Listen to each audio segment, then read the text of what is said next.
Now we have someone who is part of us only. He is a member of our managing committee of Ramakrishna Mission, Mumbai. Shri Hasit Joshipura ji is a multifaceted professional with degrees in engineering, business as well as law. His extensive career spans over 40 years with experiences in various sectors and various industries. He has worked with Tata Group, Unilever for 16 years, Johnson & Johnson and GlaxoSmithKline for 14 years, Larsen & Toubro for 7 years. He has also been actively involved in social sector, doing philanthropy for 20 years, focusing on education, child protection, skilling and health on various activities. Additionally, he has taught at leading business schools and served on the boards of educational institutions. His connection to the mission, Ramakrishna Mission, stems from his father's 50-year-long involvement. He is coming since those times. So, thank you, sir, for coming here. May I now request you to deliver your address.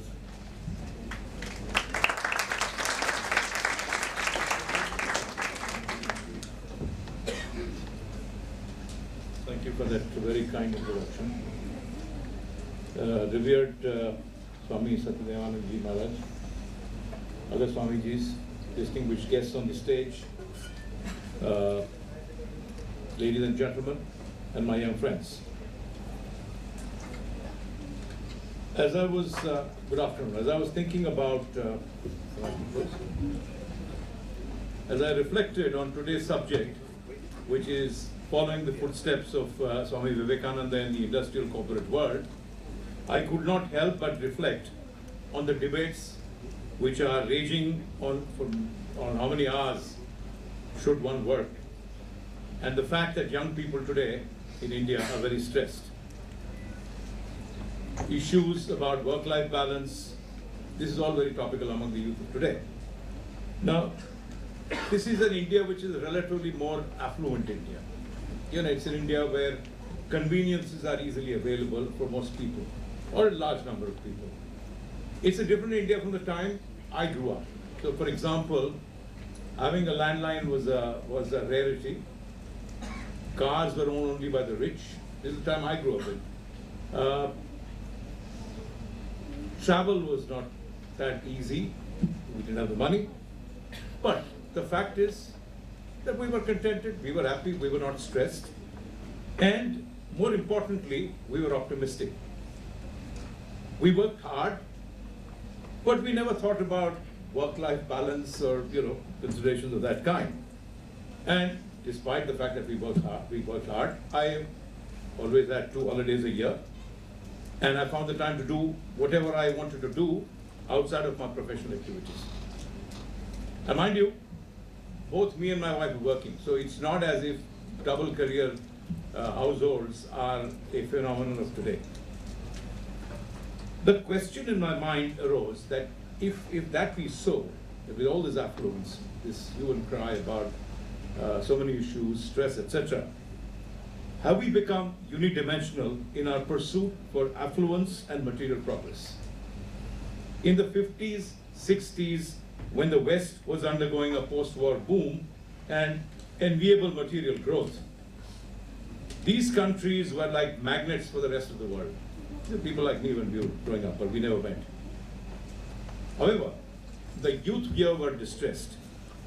Despite all their affluence, they were searching, experimenting with consciousness-altering drugs, promiscuity, and eventually their icons like George Harrison of the Beatles, most of you are very young, so you wouldn't even know who these were, Steve Jobs, and more recently, the likes of Mark Zuckerberg looked to the East, and more specifically, India, to find a dimension apart from the material in the hope of finding an anchor.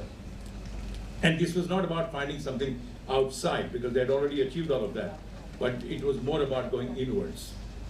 And it is precisely in this area where Swami Vivekananda's teachings are timeless and very pertinent. He was a propagator of humanism. He was not a propagator of religion in the narrow sense of the term, but believed in the holistic development of the individual, physical, social, economic, and spiritual dimensions. It is this holistic humanism which formed the central theme of his works.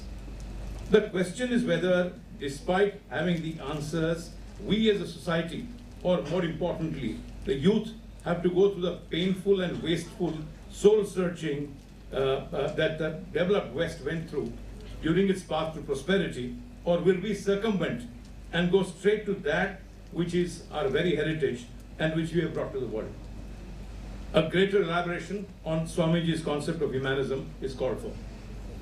He was a firm believer in the all-round development of man, physical, economic, material, and spiritual. He also firmly believed that just knowledge and progress without spiritual progress can only bring difficulty.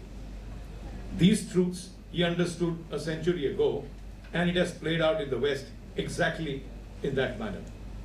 As I mentioned earlier, the Western pursuit of knowledge and material progress led to a sense of void, which the youth tried to fill up through drugs, etc. And then, of course, they stumbled onto the knowledge of the East. We are at that stage the West was in the 60s. As Swamiji himself said, that we are at the threshold of rapid material progress. And Swami Vivekananda had said this long ago, 100 years ago, where he had said that I see China rising and then I see my India rising. So there's no doubt that India is on that trajectory. This is the opportunity for the youth to turn to some of the truths of their heritage. What does this mean? It means taking the learnings from Swamiji's humanism. It means that as you embark on your professional journey, it's important to clarify your goals and direct your life along these lines.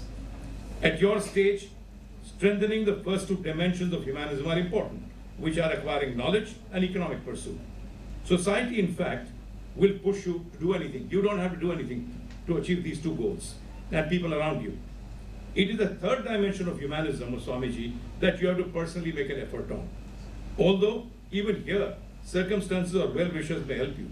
The fact that some of you are here today is a testament to the fact that you are already on your journey. One of the elements of Swamiji's humanism is the concept of citizenship. All of us are citizens of some group, be it corporate, family, nation, or institutions. He firmly believed that mindfulness, compassion, empathy, and connectivity with other citizens was an outcome of the development of the spiritual dimension. Without that dimension, the outcomes can be dismal. In fact, he firmly believed that just the development of educational and economic dimensions alone could only result in undesirable consequences. We see that in the West, with a very small portion of society with disproportionate wealth, has resulted in sharply polarized societies. You can see that in both Europe as well as in the United States. We also see this in corporate entities with a disproportionate focus on economic wealth. So it is imperative that as you embark on your corporate journeys, you have a set of guardrails, which with experience will shape into your values. What are some of the things that I would do if I were young like you all over again? First, it is important to see oneself as a part of an ecosystem whose primary system is not yourself, but to serve a larger set of stakeholders, to serve a goal which is beyond you. Essential to be mindful of the need of other stakeholders, of other systems that you're a part of, whether it's family, institutions, and your other responsibilities. 3, have clarity on what is non-negotiable as far as you are concerned and what you're willing to compromise on. Swamiji was a great believer in education, and therefore make yourself a lifelong learner. Swamiji was also a great believer in physical health, and consistent with that, pay attention to it. Spirituality cannot be acquired by prescription. Become a seeker and look for what works for you and feels real to you. It will need a time and mental commitment, but it will help contextualize the rest of your activities and provide you with resilience. Life may sometimes throw a curved ball. This resilience will help you deal with that with ease. Most importantly, Swamiji's concept of holistic development was not about going into the wilderness. It was about equipping man from efficiently dealing with his or her worldly responsibilities along with focusing on inner growth. This holistic development of business leadership will have all-round impact on the larger ecosystem in the country. You, the young people of today, are the hope that as India takes its rightful place among the global economic leaders, we will not repeat the mistakes of other developed countries on this path. You're fortunate that you have the kind of heritage that you have. You're fortunate to be born in a country like India, which has produced giants like Swami Vivekananda, and who has produced institutions like Ramakrishna Mission, which can provide you the tools to embark on your journey for the future. That you are here and listening is a promising start. Thank you for your attention.